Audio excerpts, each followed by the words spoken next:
Anyways, we're going to Samarra, Iraq, which is like an hour or two above Baghdad. Currently 3:30 a.m. I don't know if you can see. Completely didn't sleep, raw dog the entire night because I was just searching up random facts about the place. Bro, mad chilly right now. Stop. It's like 2 degrees out here, mate. You know what I realized? I have this like full pro camera. I have not used it for recording once. And that's literally what I got it for.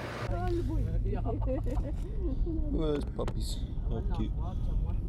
After about 3 hours of driving, we were quickly met with some really bad news upon arrival.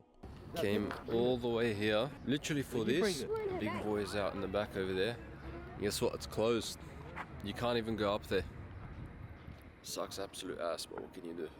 So I'm just gonna take a few photos and dip. The Malwiyah Minaret in Samarra is currently closed due to ongoing restoration works and ongoing security concerns. The minaret has suffered significant damage over the years and now requires extensive repairs to ensure its structural stability and public safety. It was first seriously damaged in 2005 when an explosion destroyed its top, reportedly because it had been used as a sniper position by US forces and was then targeted by insurgents. More recently, in April 2013, the minaret was attacked again by terrorist gunmen who blew off part of its summit. In response, UNESCO and the Iraqi government launched restoration and preservation projects not only for the minaret, but for the wider Samarra archaeological site. These efforts require restricted access to the area and are part of a broader plan to protect and restore Samarra's archaeological city, which is recognized as a UNESCO World Heritage Site. It's kind of heartbreaking to stand here and realize what was once the capital of the Muslim world, home to the largest mosque on earth for over 400 years, is now reduced to a single standing minaret. The silence here carries the weight of a forgotten grandeur, and the deep reminder of how time, conflict, and neglect can erase even the greatest of civilizations at the time. Damaged, mate, completely. This is old nail writing from back in the day. You can still touch it, but it was vandalized. They painted over it. But yeah, the actual Malwiyah itself is actually closed. They're saying that it's going to be open within 3 years' time. 3 whole years. Absolutely gutted, mate. Literally came all the way to this region, specifically for that minaret. We go up to the very top, but it doesn't look like it's going to happen. Instead, we've traveled nearby to also another similar attraction, shrine of Imam Ali al Hadi. Over there, I don't know if you can see it in the distance. I'm gonna head over there. It wasn't my initial plan to come here, but we're gonna go suss it out. So far, it is good vibes. Like there's these little things on the side over there. They give out free food, free water for people that have come from all across the land. This place was actually demolished to the ground many times by certain groups, which I wouldn't mention. But yeah, you can see a lot of buildings are still destroyed around the area. A lot over there to the side as well. There's even like bullet holes that I've been seeing on like the side of the buildings and stuff like that. Pretty. Veggies as well over there. Veggies and tomatoes and stuff. Gotta drink some tea, it seems. But yeah, some tea. Beautiful. For free as well. You don't have to pay a single cent. Where there's other stalls, I don't know if you want to call them stalls, it's not really selling anything, all the way throughout up until the point of the actual Imam, where they're giving out traditional Iraqi food. See, up over there, there's like mad bullet holes in that building. Yeah.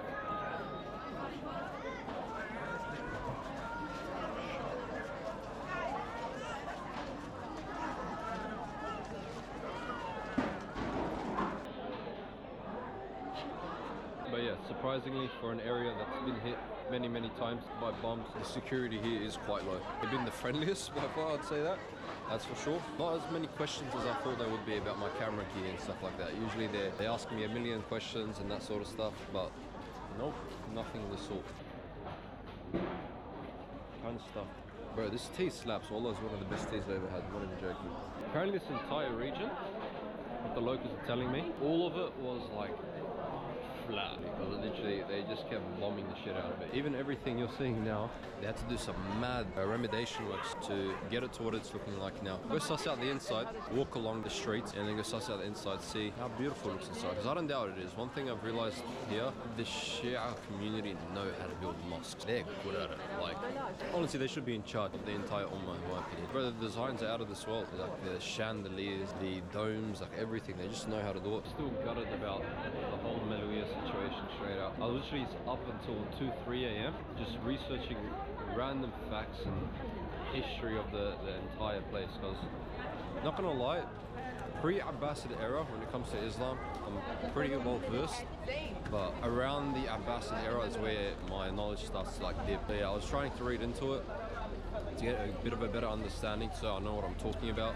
But unfortunately, I could not do nothing of the sort.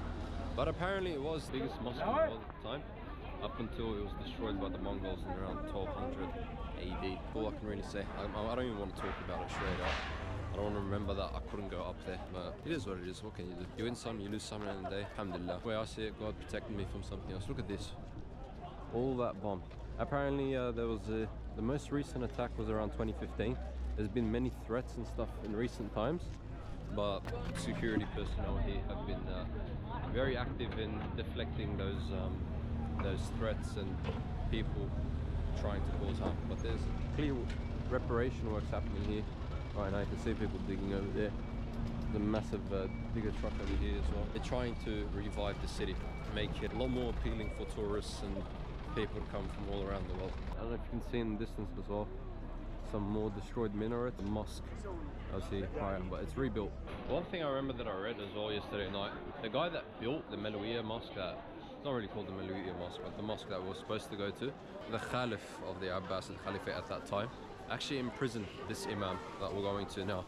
Let's see what more we can find out about why that happened and why they were after him. In the heart of the Abbasid Empire, at a time when power was built on fear and preserved through violence, there lived a man whose influence threatened the caliphs, not with weapons or revolt, but with humility, wisdom and devotion. Imam Ali al Hadi, the 10th Imam in Shia Islam and a descendant of the Prophet Muhammad sallallahu alaihi wasallam, lived during one of the most politically repressive periods of Islamic history. The Abbasid caliphs, especially al-Mutawakkil, were growing increasingly anxious about the enduring reverence the public held for the Prophet's family. They feared not speeches or armies, they feared hearts turning toward men like Imam Ali al Hadi, whose integrity could not be bought or silenced. In 848 CE, the Abbasid regime forcibly had to relocate the Imam from Medina to Samarra under the guise of closeness to the court. In reality, it was a calculated move to keep him isolated and under watch. From that point on, Imam Ali al Hadi lived in a state of house arrest, surrounded by guards and spies, cut off from his followers. But not even surveillance could conceal his spiritual presence. One day, a spy appointed to monitor the Imam wrote back to the Caliph unexpected word, expecting to uncover whispers of rebellion. He instead reported, "I have watched him day and night. I saw a man who fasts during the day and prays throughout the night. He speaks little, and when he does, it is only to praise Allah subhanahu wa ta'ala. I have seen nothing from him that threatens your rule." That same spy, according to sources like Al-Irshad by Sheikh Al-Mufid and Bihar Al-Anwar by Alama Al-Majlisi, became one of the Imam's followers. This was the kind of resistance Imam Ali al Hadi embodied, not loud or confrontational, but deep, disarming and unshakable. Years passed under the weight of confinement, and eventually the Abbasid Caliph al-Mutaz, fearing even the Imam's silent influence, ordered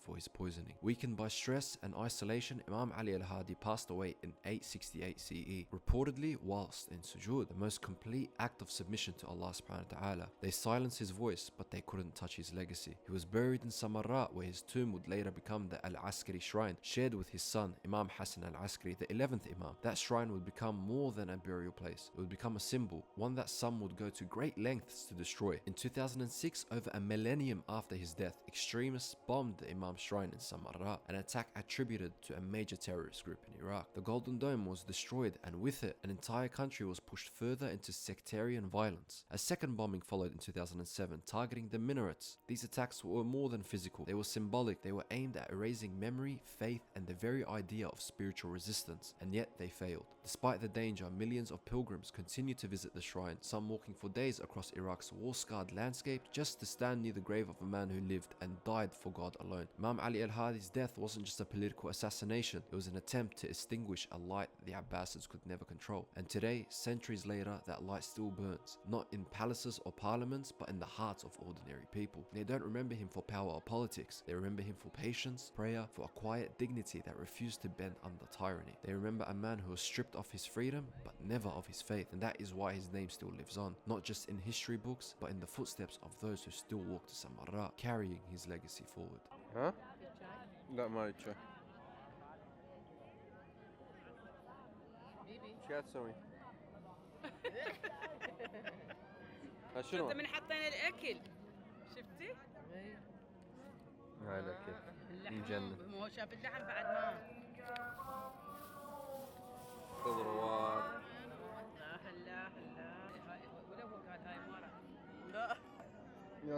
Yeah, Bismillah. Good. Again, architecture just simply unmatched. Genuinely, when it comes to making mosques, bro, they just know how to do it. Bro, look at this place. You can literally see a half blown off building, or what's left of the building over there. And you got the reconstruction of the shrines over here, where the entire area is essentially gone, mate. It's gone through it. It's all getting rebuilt. Inshallah, in a few years, this all looks a lot better. Nice clock tower over there, straight up. Even the minaret, the shrine itself, is half complete, it seems. Straight out. I don't know if I'm going to upload this video at all, just because I don't like the setting. Like, I'm trying to show a certain side of it up, and it's not this. It's literally quite the opposite. But at the same time, this is also a harsh reality of the place, you know, constantly hit by different groups, different nations. The place can never really catch a break. So in a way, this is the reality of the place. Sad reality that we have to accept. So I might upload it just for that fact alone, as a reminder. But yeah, more than likely not. If I do, I'll try to give some good context as to the place, you know, but I don't know, just looking around gives me depressive vibes. Like, I get depressed because this is my homeland at the end of the day. Where I'm from is literally just like an hour away from here. It hits home, you know, it hits me right in the core. And what did the people do to deserve this? Look at these broken buildings everywhere and stuff. Barbed wire. This is supposed to be like an area of worship, but all destroyed. I don't know, man. Khair, inshallah. Regardless, if you did enjoy, you know, or you learned something from this video, share it with someone else so they can learn a thing or two as well, inshallah. If not, keep it to yourself, I guess. Throw us a dislike, but yeah. I'll see you guys in the next video, inshallah. Take care.